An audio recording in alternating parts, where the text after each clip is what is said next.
The sun dipped low over the quiet neighborhood, casting long golden streaks across the manicured lawns and pristine driveways. The neighborhood, with its white picket fences and meticulously trimmed hedges, was the kind of place people dreamed about in real estate brochures. It promised quiet streets, friendly neighbors, and a safe environment to raise a family. For Jordan and Ayanna Williams, this was supposed to be their fresh start. Jordan, a decorated police captain with over a decade of service, had just transferred to the city, earning a promotion that came with new challenges and new opportunities. Ayanna, a freelance graphic designer, saw the move as a chance to grow her client base and settle into a community where they could eventually start a family. They had saved for years to afford this home, a charming two-story colonial with a wraparound porch and plenty of space for their future plans. As we continue this inspiring story, make sure to subscribe and turn on notifications so you don't miss our next story. And let us know in the comments what part of this story resonated with you the most. Their arrival that early spring morning had been uneventful, but something about the silence felt heavier than expected. As they unloaded boxes from the U-Haul, there were no welcoming waves, no curious neighbors stopping by to introduce themselves. A woman across the street had watched them for several minutes from her kitchen window, her face obscured by sheer curtains. Another neighbor peeked out from behind their garage, quickly retreating when Ayanna turned to smile. By the time they settled in, the unease had started to feel like static in the air, subtle but persistent. Inside their new home, Ayanna unpacked the last of their kitchenware, trying to focus on the positives. "It's beautiful here," she said, forcing cheerfulness into her voice. The truth was, she was trying to push down the knot in her stomach. Jordan, leaning against the counter, caught her expression and frowned. "You feel it too, don't you?" he asked, his voice low. She hesitated. "Yeah. I don't know what it is, but something feels off, like we're being watched." Jordan nodded, his jaw tightening. "I noticed. But you know how it is. People see a black couple moving in, and they don't know what to think. Give it time. They'll come around." But by the end of their first week, it became clear that some of the neighbors wouldn't come around. It started small, almost imperceptibly. Their trash bins were knocked over one morning, even though they'd been secured. A package Ayanna had been expecting for a client's project went missing, marked as delivered, but nowhere to be found. When she posted in the neighborhood group asking if anyone had seen it, the thread quickly turned icy. "Are you sure it was delivered here?" one person asked. "Check with the company. Sometimes people lie about missing packages to get free stuff," another added. Jordan reassured her it was nothing. "It's just a coincidence, babe. Don't let it get to you." But Ayanna wasn't so sure. The turning point came 2 weeks later. One evening, as Ayanna stood in the garden planting tulips, a white woman from next door approached, her face stretched into a smile that didn't reach her eyes. "Hi, I'm Susan," the woman said, her tone saccharine. She gestured vaguely toward her house, a sprawling craftsman with a pristine white exterior. "I live right there." "Nice to meet you, Susan," Ayanna replied, brushing dirt off her gloves and extending a hand. Susan ignored it. Her gaze flicked to the flowers Ayanna was planting. "I just wanted to let you know that the HOA has some pretty strict rules about landscaping. We like to keep things uniform around here, so maybe stick to approved plants. You can find the list in the welcome packet." Ayanna blinked, caught off guard. "Oh, I wasn't aware of that. These are just tulips." Susan's smile tightened. "Well, tulips aren't exactly native, are they? Anyway, I'm sure you'll get the hang of things. We're all about keeping the neighborhood harmonious." Ayanna forced a polite smile as Susan walked away, her heels clicking sharply on the pavement. When she told Jordan later, he sighed heavily. "I'll talk to her if it happens again," he said. But Ayanna could tell he was frustrated. They had done everything right, saved, planned, worked hard, and yet here they were, being made to feel like intruders in their own home. That night, Ayanna lay awake, staring at the ceiling. Outside, the street was silent except for the occasional rustle of leaves in the breeze. She thought of the way Susan had looked at her, not with overt hostility, but with the subtle kind of disdain that cuts deeper because it's harder to fight. She didn't want to tell Jordan, but for the first time she wondered if they had made a mistake moving here. The days following Susan's unwelcome visit did little to soothe Ayanna's unease. The neighborhood's icy demeanor persisted, and though some neighbors exchanged polite nods, there was an unspoken undercurrent that she couldn't ignore. Jordan tried to brush it off, but even his calm exterior showed cracks. One evening, as the couple sat on the porch sipping sweet tea, Ayanna's voice broke the quiet. "I don't think she was just talking about the tulips." Jordan glanced up from his phone. "Who? Susan?" Ayanna nodded, her brow furrowed. It wasn't what she said, it was how she said it, like she was looking for a reason to say something. Jordan sighed, leaning back in his chair. "You're overthinking it. People like her—" He paused, choosing his words carefully. "They're uncomfortable. This is new for them, but they'll get used to it." Ayanna's silence spoke volumes. She wasn't convinced. The next morning, as Jordan left for work, Ayanna decided to shake off the tension by focusing on her freelance projects. She had a big deadline approaching, and the distraction would do her good. She set up her workstation by the living room window, where the morning light spilled in like warm honey. Midway through her design work, a loud knock startled her. When she opened the door, she was met by a man in his 50s, wearing a plaid shirt and an impatient expression. "Ma'am," he began, tipping his baseball cap in a gesture that felt more dismissive than polite. "I'm Frank. I live a few houses down."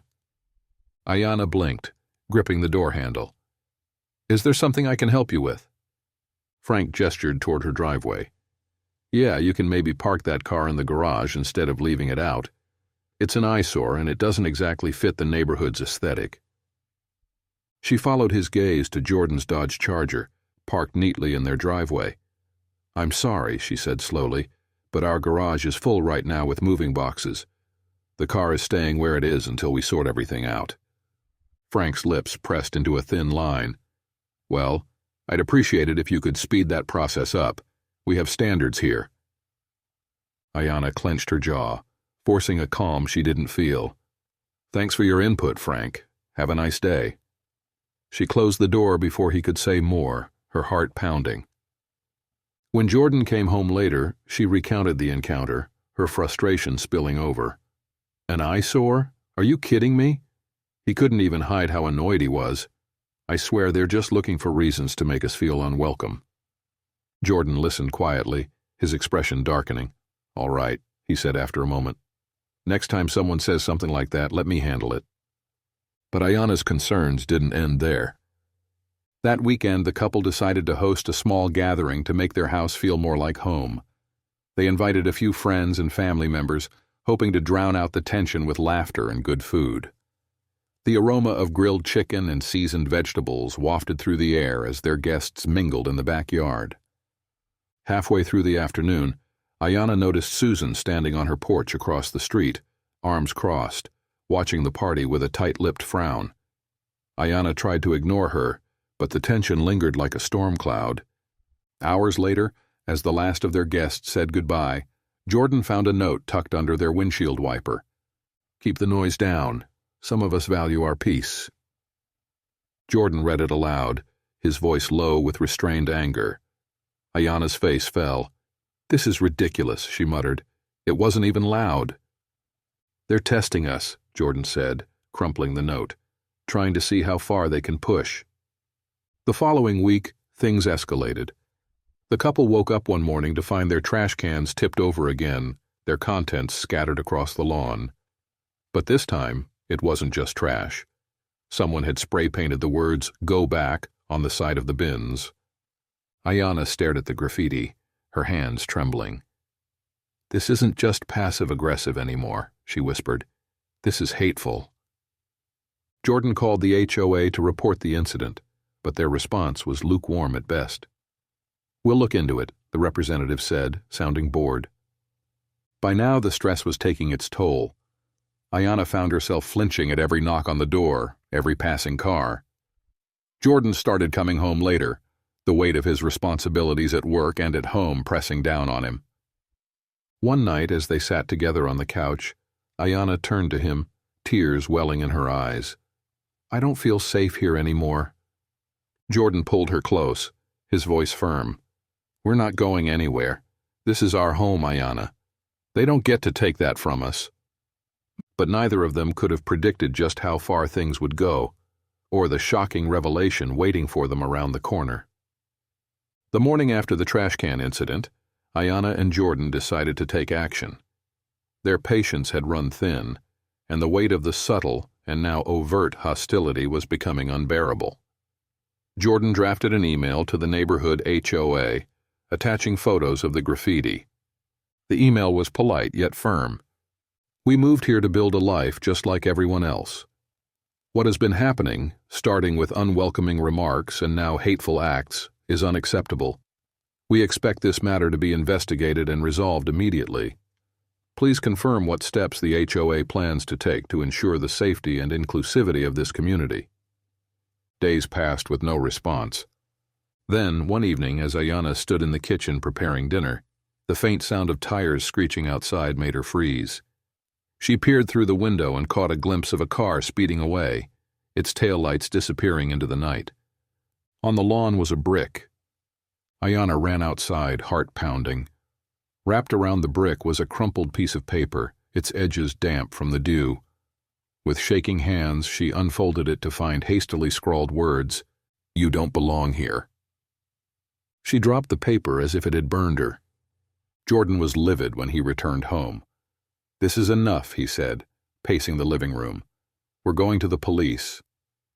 The local station was small, its fluorescent lights casting a sterile glow over the waiting area.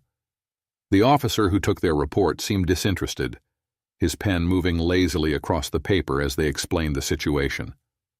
"We'll file this," he said, sliding the report into a folder. "But unless there's clear evidence of who did it, there's not much we can do." Jordan clenched his fists, his frustration barely contained. "So what? You're waiting for it to get worse before you act?" The officer's expression didn't change. "We'll keep an eye on things." The tension in the neighborhood continued to simmer. Some neighbors stopped making eye contact altogether, while others offered forced smiles that felt more like veiled warnings. Ayanna and Jordan began to feel like their house was a stage, every movement scrutinized by an unseen audience. One night, Jordan noticed something strange. As he closed the blinds in their bedroom, a faint glow flickered outside. He leaned closer to the window and saw the unmistakable light of a phone screen. Someone was standing on the sidewalk, recording their house. He bolted downstairs and threw open the front door, but by the time he reached the street, the figure was gone, leaving only footprints in the damp grass. The breaking point came on a Sunday morning. The couple woke up to a loud banging on their door. Ayanna's heart raced as she rushed to answer it, only to find Susan standing on the porch, flanked by two other neighbors. Susan's face was tight with anger. "We need to talk," she said, her voice sharp. Jordan appeared behind Ayanna, his tone firm. "About what?" Susan pointed toward their backyard. "That fence you've been putting up.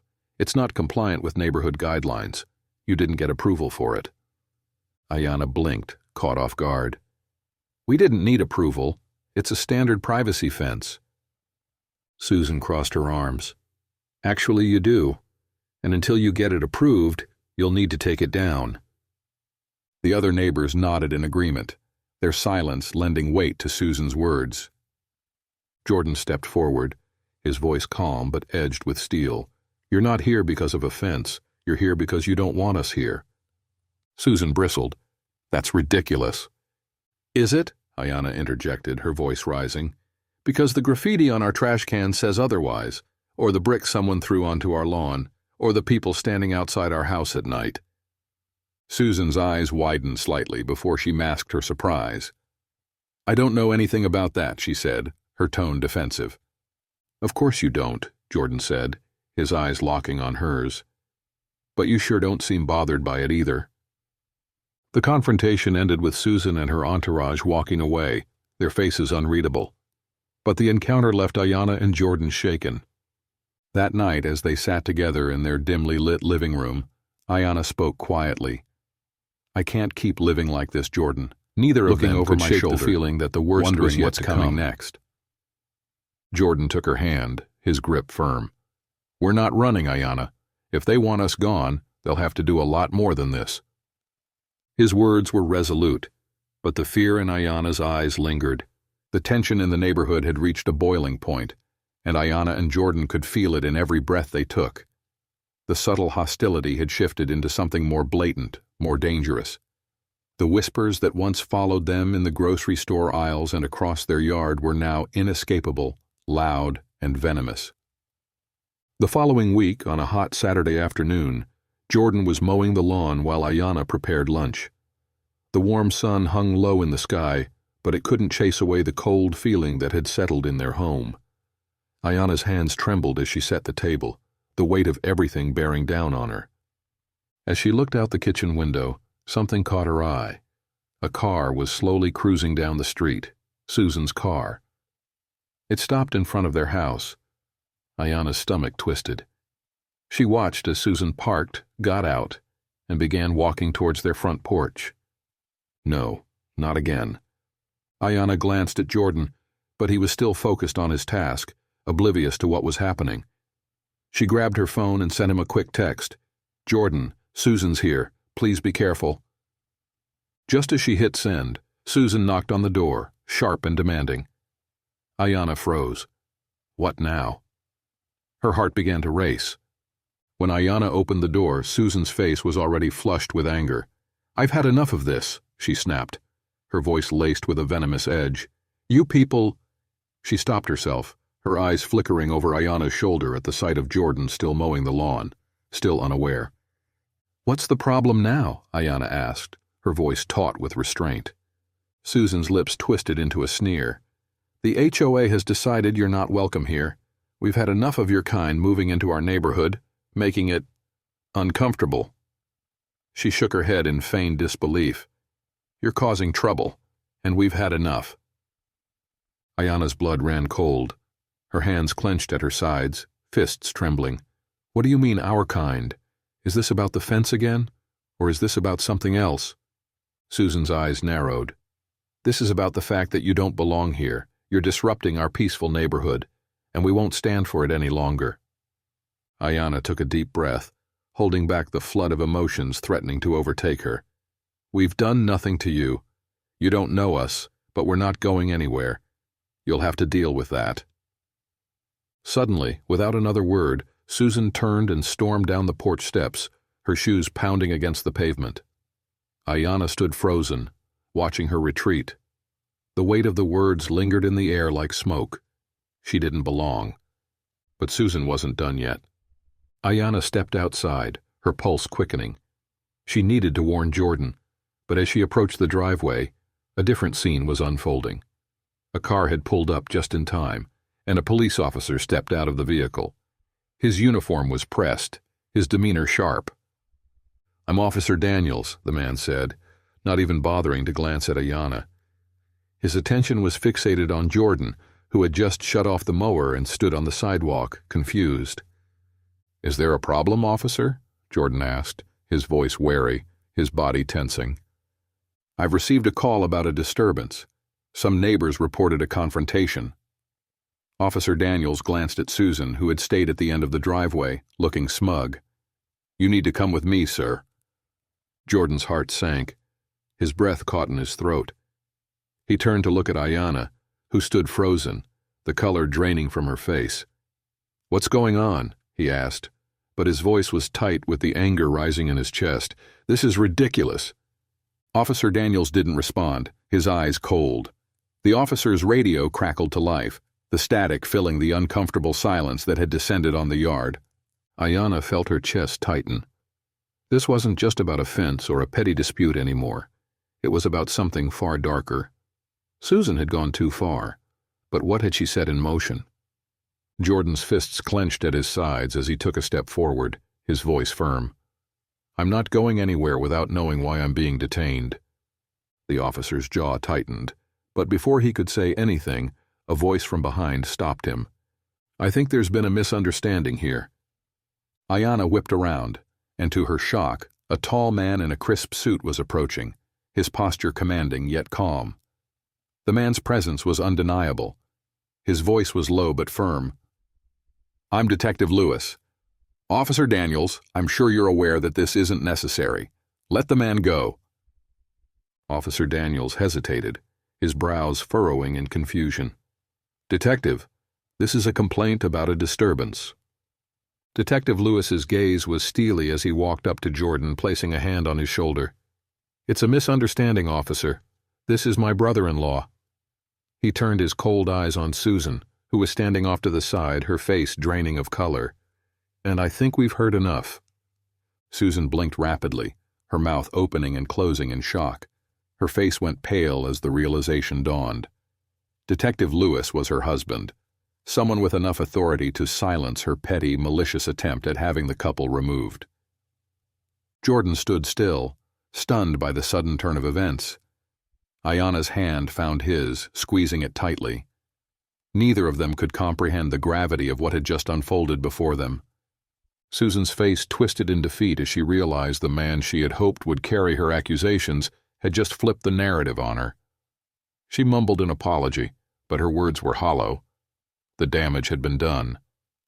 "Apologies, everyone," Detective Lewis said to the neighbors who had gathered at the street corner, eyes wide in disbelief. "I'll make sure this is handled appropriately." With that, he turned to Jordan and Ayanna. "If you need anything, just let me know."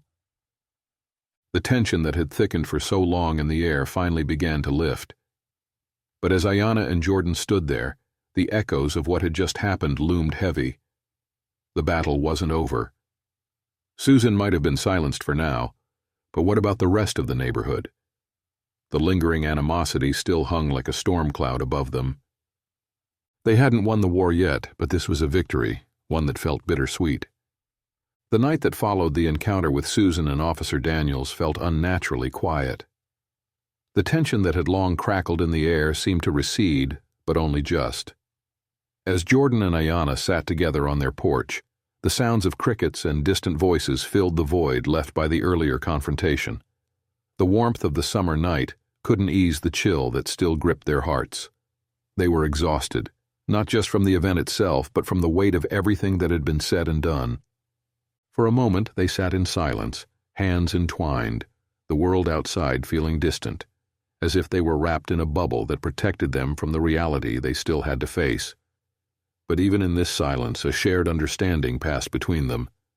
They knew the fight wasn't over. Jordan was the first to speak, his voice low and thoughtful. "What do we do now?" He looked out toward the street, where the lights from neighboring houses flickered in the distance. "I feel like things are just going to keep escalating." Ayanna leaned back in her chair, exhaling slowly. "We stay. We keep fighting for what we deserve. This is our home. No one gets to decide that for us." Jordan nodded, but there was a flicker of uncertainty in his eyes. He hadn't expected things to spiral so quickly. No one could have predicted the way Susan had tried to weaponize the neighborhood against them, or how far she'd go to try to force them out. As the days went by, the neighborhood's mood shifted.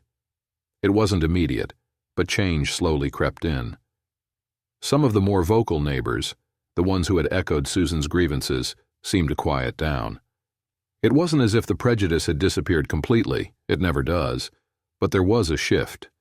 It wasn't visible to everyone, but Ayanna and Jordan could feel it in the subtle gestures. More people smiled at them, nodded as they passed. The tension, while not gone, had softened. And then, one afternoon, as Jordan was cleaning out the garage, a neighbor from across the street walked over. It was Mr. Harris, a middle-aged man with a weathered face and a quiet, kind demeanor. "Hey, Jordan," Mr. Harris called out, his voice hesitant but genuine. "Can I talk to you for a sec?" Jordan, wary but open, wiped his hands on his jeans and walked toward him. "Sure, what's up? I just wanted to apologize for what happened. What Susan said. It wasn't right," Mr. Harris began, his tone sincere. "I didn't say anything at the time, but I should have. That kind of stuff. It's not what I believe in. I don't know what came over me, but I'm sorry. I should have stood up for you both." Jordan was taken aback. The apology wasn't something he'd expected, nor was it something he'd been asking for. But as Mr. Harris stood there, looking genuinely remorseful, Jordan could see the weight lifting from the older man's shoulders. "I appreciate that," Jordan said, his voice calm but tinged with the exhaustion of everything that had come before. "But it's going to take more than words to fix what's been done. Actions speak louder." "I know," Mr. Harris said quietly, "and I'll do better." As Mr. Harris walked away, Jordan felt a subtle shift inside himself. It wasn't a full reconciliation, but it was a step, one small piece of progress in a place that had felt so hostile. The healing process wasn't something that could be rushed. They would need time to rebuild what had been fractured, both in their neighborhood and within themselves. Later that evening, Ayanna joined Jordan on the porch. They watched as the sun dipped below the horizon, casting long shadows over the neighborhood. The world felt heavy again, but somehow different. There was a quiet strength in the air now, as if the darkness had been challenged. "I don't know if things will ever be the same," Ayanna said softly, her gaze fixed on the fading light. "But I do know this. We're not backing down. This is our home." Jordan squeezed her hand. "Yeah, and we're not going anywhere. If they can't accept that, it's their problem, not ours." They both knew the road ahead would be difficult. They knew it wasn't enough to win one battle when the war had been waged long before they ever stepped foot into that neighborhood. But they had won something important: their dignity, their voice, and their refusal to be silenced. As time passed, Susan's influence waned. The whispers slowly stopped. The neighborhood adjusted, but not without taking a long, hard look at itself. Jordan and Ayanna didn't just endure, they made their presence known. They had endured because they refused to let others define them. They were more than the space they lived in. They were resilient, powerful, and undeniable. Their story, more than anything, showed the power of finding strength in one another, even in the hardest of times. So what are your thoughts? How did you feel about the way Susan's actions were handled, or how Jordan and Ayanna chose to respond? Have you ever faced a similar situation where you felt unwelcome in a place that should have embraced you? How did you react, and what do you think could have been done differently to create a more inclusive community? Share your experiences and reflections in the comments below. We'd love to hear your perspective. If this story struck a chord with you, pass it along to someone who might connect with it.